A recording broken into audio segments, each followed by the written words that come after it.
تیرۆر لە ئاستێکی ڕێکخرا و بەرنامە بۆ داڕژراوەوە پێدەنێتە ئاستێکی هەڕەمەکی و تاگڕەوانە، بەڵام ئایا شانە نووسۆکانی ئیسلامیە توندڕە و سەلەفیەکانی چەند ساڵ لەمەوبەری ئەوروپا کەوتونەتە کوێی ئەم زەبر و زەنگەوە لە کاتێکدا شەڕکەرەبیانەکانی ناو داعش مەترسێکی گەورەترن.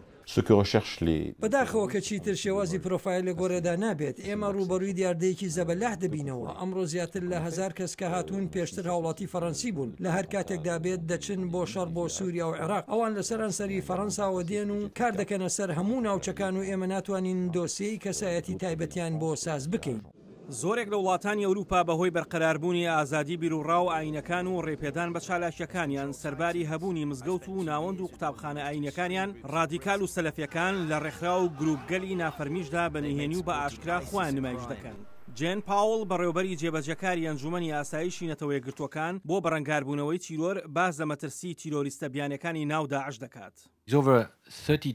لە کاتێکدا پتر لە 30,000 شەڕکەری ترۆریستی بیانی لە پتر لە 100 وڵاتی دنیاوە دێن، ترۆر هەڕەشەیەکی جیهانی و پێویستی بە وەڵامدانەوەیکی جیهانی هەیە. هیچ وڵاتێک لەو پێگەیەدا نییە کە بەتەنیا شەڕ لەگەڵ ئەم دیاردەیە بکات.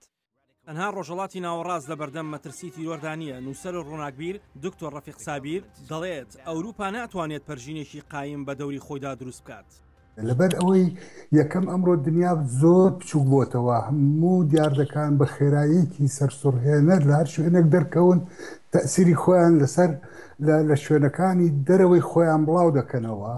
دووەمینیش لە ڕۆژ ئاوا ئەمڕۆ بە ملیۆنان خەڵکی موسڵمان دەژین و ئەوانە ڕاستەوخۆ ناڕاستەوخۆ کەوتونەتە ژێرکاریگەری یا بەشێک لەوان کەوتون ژێرکاریگەری تیرۆریزمی جیهانیەوە و تیرۆریزمی ئیسلامیەوە و بوونەتە هەڕەشەیەک بۆ سەر ئەو وڵاتانە.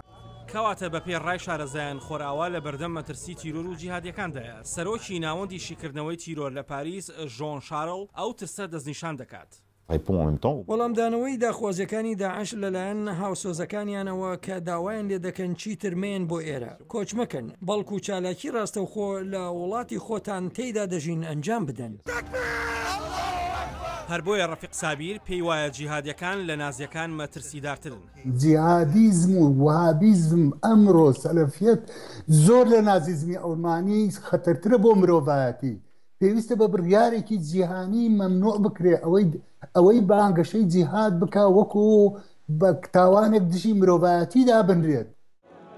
بەرپرسیارەتی کۆمەڵگەی نێودەوڵەتی لەوە گەورەترە تەنها جەنگێکی سەربازی بێت دژی تیرۆر، بۆ ئەوەی مرۆڤایەتی و ئەو قەوارە شارستانی جیهانیە تێکڕا نەکەوێتە بەردەم هەڕەشە و تیرۆر و تۆقاندنێکی گەورەترەوە. ئایا جەنگێکی فەرهەنگی و شارستانی پێویست نییە دژی ئایدۆلۆژیای داعش و هزری جیهادیەکان؟